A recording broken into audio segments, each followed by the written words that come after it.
There is always something to improve. There is not, however, always the energy, time, and money to invest in lengthy or costly solutions. So, what is the best, least expensive way to improve performance on anything? Stay tuned, and I'll tell you what I think it is. Running a service business can be hard. It is not unusual for business owners in industries like contracting, home repair, auto repair, business-to-business services like janitorial, IT and accounting, and many others to feel overwhelmed by all the priorities facing them at any given time. Between addressing the needs of the customers, managing the employees, figuring out the financials, and getting processes in place, feeling like you're making significant progress on your business journey can be difficult. Welcome to Service Industry Success, hosted by Brian Harding. Each week, Brian will look at real-world strategies for building the business you are dreaming of, while also sharing tactics to get through some of the most frustrating parts of business ownership with a lot more ease. Let's get started. As I'm sure you have, I have tried a number of tactics and strategies to improve performance, improve adherence, compliance on a wide range of tasks and actions. I've also been a part of a situation where I'm not the decision maker, and I've seen other people employ various tactics and strategies to improve performance, adherence, and compliance on a wide range of tasks and actions.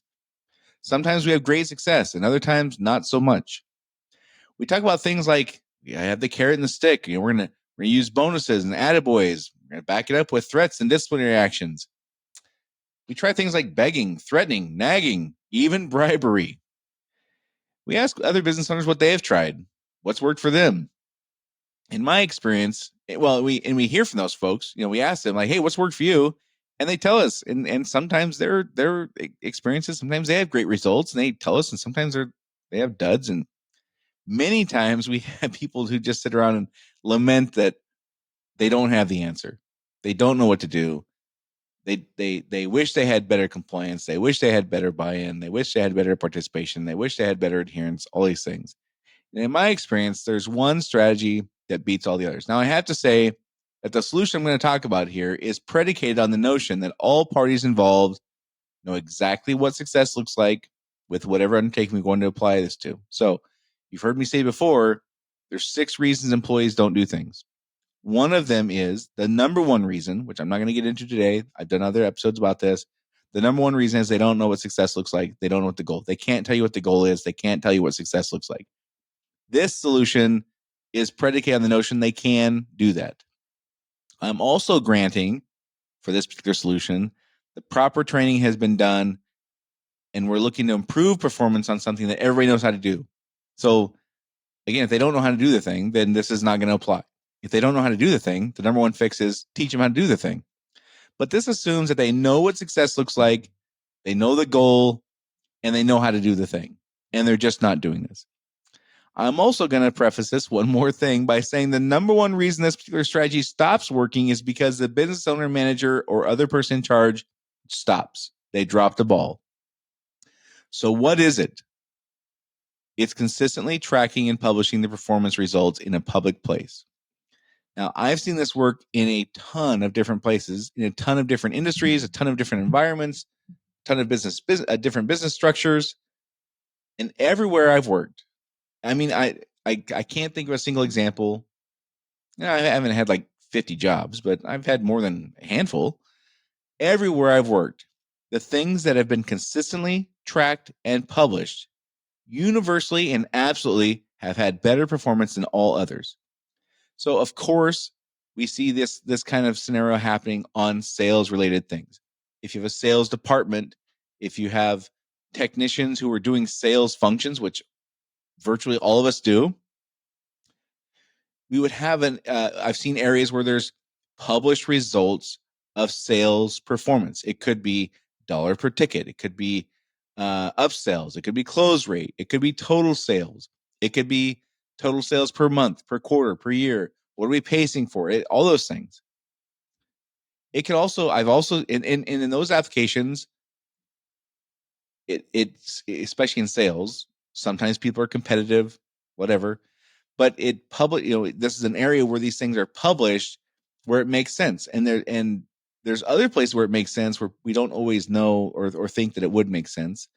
So if you have a sales driven company, which I would argue all of us do, we want to publish the things that matter as far as sales, right?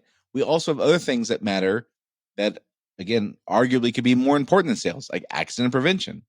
Well, I've worked at places that didn't publish that kind of stuff, and they had a certain kind of results on accident prevention. And I've worked for places that did publish that stuff, and they had different results on accident prevention. I can also tell you for the company I owned, we had different results when we didn't publish that data than when we did publish that data. So things that we could publish as far as accident prevention, obvious ones are, you've seen days since last avoidable accident, days since last time accident.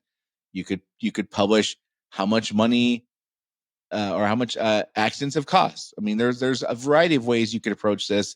You'll know for your company what will fit the best. But if you're struggling with accident prevention, and I can tell you from personal experience as a guy who had a company where we struggled with accident prevention, one of the things we did is start publishing the data we cared about. Just like I've seen in sales organizations or place where they publish sales data, it also works in other things. It works in things like customer service and retention. Warranty calls, tracking how many percentage of total calls that we ran that turned out to be warranty calls. That's a metric I've seen tracked. Percentage of service requests responded to, quote unquote, on time. So if you have, for example, a requirement within your company that if you get like I had one, when we got email service requests from our commercial customers, we had a rule we had to respond within 15 minutes.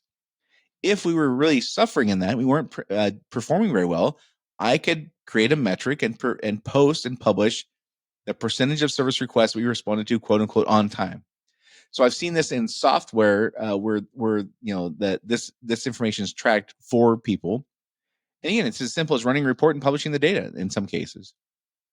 I've seen in situations where we had CSRs. This was not my company, but I've helped somebody with this.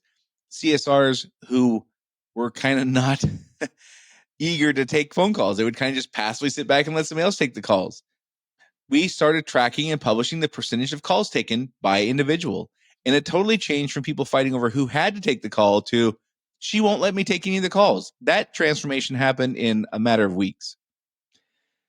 Happy call scores. So happy calls, when I refer to happy calls, we would do outbound calls from the call center to check with our customers after the technician had left to make sure they had done things we cared about. Like, did they wear their floor protectors?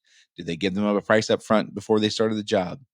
Did they introduce themselves by name? Like whatever. We had like 5 things. It was not a lengthy call. Anyhow, we collected that data and published scores for that. Mystery call scores where we would do mystery calls. We called a mystery caller where they were people who would call the call center, and we would see if they're using the scripts that we had. Are they using the script to overcome the objections? How much does it cost? We had a script for that. Did they follow the script? We published the results for the mystery call scores. Here's where people performed on these various things that we cared about. So my point is, I can't imagine very many things. In sitting here off the top of my head, I can't think of any, but I'm sure there's some, but very, very few, if any, things I would say we cannot collect meaningful data and publish results. Now, to be clear, I'm not talking about just publishing collective performance, although I would want to include the collective, right? If we have 5 salespeople, I want to track all their metrics that I want to track individually. And of course, we would have a total, right? Here's how the group is performing. Having the group performance also, I think, is great. But I'm not talking about just having group performance. Much of the point of this is for people to see how they're doing on this thing compared to others. This is where 80% of the benefit probably is how am I doing compared to others? Nobody wants to be at the bottom. Lots of people want to be at the top. This is just how it is. And on things that are fun competition, like sales can be fun competition. It sparks enthusiasm. It sparks higher performance on things that we need to avoid because we don't want to be the guy. Nobody wants to be that guy. On things like accident prevention or customer service, we have a compelling reason to not be at the bottom of those lists. And I think I want to be really clear about this. This is not something that I'm interested in using as a tool to beat people up. That is absolutely not it. I also, though, have a responsibility to present and have objective data to support my positions on whether or not we need to improve. So if I'm telling Johnny, you need to be better at this thing, and Johnny says, well, show me how I'm doing compared to others, and I go, I don't know. That's a problem. I need to have the ability to do that if I'm going to be perceived as being fair and objective and wanting people to be successful. If I don't have this data, I just look like a jerk if I have those conversations, and maybe rightfully so, probably rightfully so. Also, if this information is published, I don't have to have that conversation with Johnny. Johnny's going to get it. Johnny's going to not want to be the person on the bottom of the list, or maybe Johnny shouldn't work here, right? And now I want to be really clear also, I'm not just talking sales stuff. If there's things that you are having struggles with, publish the data. And like, so for example, I'm just thinking this off the top of my head here. If you have like many people, you have struggles with your technicians turning in invoices on time, or getting estimates written on time, or turning in receipts for expenses. Those kind of basic, complete pain in my behind issues, that would be something I would really consider. Like, let's just take the invoices. Okay, they're out running 3 jobs a day, and you want them to turn them in every day so we can get the billing done. Like, we want things to run on clockwork. And you'll have that guy who is all of a sudden he comes in one day and he's got like 6 days worth of invoices he's going to turn in, or 6 days worth of receipts, or whatever. His dog ate his homework and he can't find receipts. There's no reason we can't track that. There's no reason we can't say percentage of invoices turned in, quote unquote, on time, and on time would be the next day. So I do 3 jobs today. On time would be I turn them in tomorrow. There's no reason we couldn't track that. Well, yeah, but Brian, sometimes they go directly to the job site. Okay, we'll have an exception for that. Whatever. These are, if it matters, we can find a way to track it. And if we track it, performance will improve. I have not seen a single example where performance does not improve on data that is published and public. Right. So I'm also not talking about having a spreadsheet or some kind of graph or tool or whatever, some kind of software generated metric, again, graphs and charts and whatever that we email out to the group, or that we just expect people to find on their own. That is not what I'm talking about. I'm talking about having this information posted in a conspicuous place in the office where everyone can see it. We want it to be publicized, meaning in public. We want to show, of all the things we could track, we choose this one. That's how important this thing is. So we can't have 43 things that we're tracking. We want to track the things that will, move the company forward, provide a better experience for our customers, help our people internally, whatever it is, right? You're not going to have, 28 things you're tracking. You're going to have 10, maybe less than that, maybe 5, maybe 2. I don't know. Point is, we're showing people these are the things that matter. These are the key things that matter, hence the term key performance indicators. These are the things that really matter to us. And it's fascinating to see how behavior changes. It's also fascinating to see how different people can be observed looking at the posted data. Some folks, and one of the things I would recommend is, if you're going to do this, and I really strongly recommend you do on things that matter to you and things that you're struggling with that you've not figured out a different way to get solutions for, publish at the same time every week or every 2 days or every day, whatever you're going to do.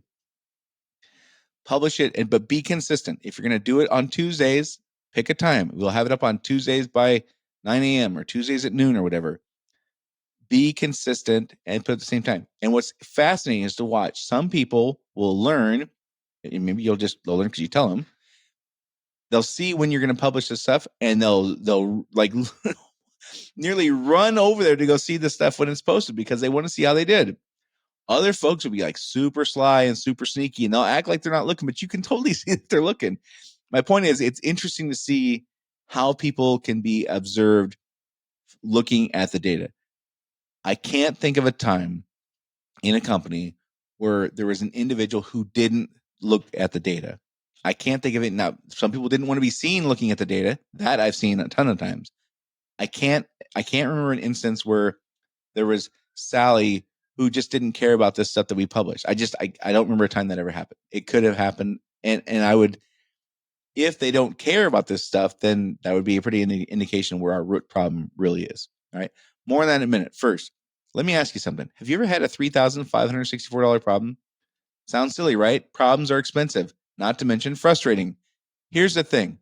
If you didn't take advantage of any of the available discounts and solved only one $3,564 problem in a year, your membership to Service Business Academy would have paid for itself. Now, I know we solve between 1 and 5 $3,564 problems every single week on our 90-minute Zoom calls. So you would have to try really, really hard not to solve a single one of those problems in a year. But let's say you only solved one of those problems in a month, which I still think would be difficult. That would be an 1,100% return on your membership investment. Well, not so fast, Brian. What about my time? My time is worth something. So true. If you're making $150,000 a year, your ROI in solving only one $3,564 problem per month, including the price of your membership, would be 375.2%. Plus, you'll get access to a community of business owners just like you who will understand exactly what you're going through. You don't have to go through this alone, and you shouldn't have to learn every lesson in business the hard way. If you want that kind of ROI on proven problem solving with zero risk, because you can try it out for free, and there's no long-term commitments, send an introductory email to hello@serviceindustrysuccess.com, and I'll send you the details to come try out a meeting for free. And if you'd rather jump on a phone call for me to answer any questions you have, I'm happy to do that too. That's hello@serviceindustrysuccess.com. Just send a quick email, and I'll get the information you need, or we can schedule that call. All right. In order to be able to publish meaningful data, we must first identify or create the meaningful KPI, key performance indicator, that will measure the exact performance we aim to achieve or improve. So again, in sales, like these are just, they're so simple. What's your average sale? What's your total sales? What's your close rate? Like, whatever. You'll know all that stuff. Those are super simple. It gets a little more difficult when you have things that are not sales related because honestly the metrics are less readily available. You can't have any kind of software in sales where they don't spit out all these data points.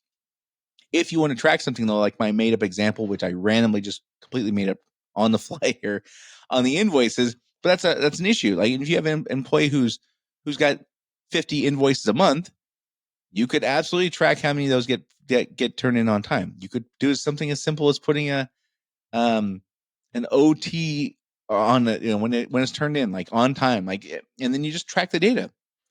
If it's costing you, a ton of money and time by tracking these things down, doing that one extra step might make perfect sense for you. Again, there's other things I've seen on customer service stuff where literally that one call center went from people like fighting over who would take the calls, like in meaning they were trying to avoid taking the calls, to within a few weeks, like clamoring and like people getting upset because they were getting beat to the calls, which was the entire point. We wanted the phone to be picked up on the first ring, not the fourth. And we solved that by posting the percentage of calls that each individual was taking. You have seen on happy calls, mystery calls, and of course, accident prevention stuff. So I can't think of very many things that you couldn't do this with. Again, in some cases, you're going to have to invest a little bit of time or energy, which is money, to track this stuff.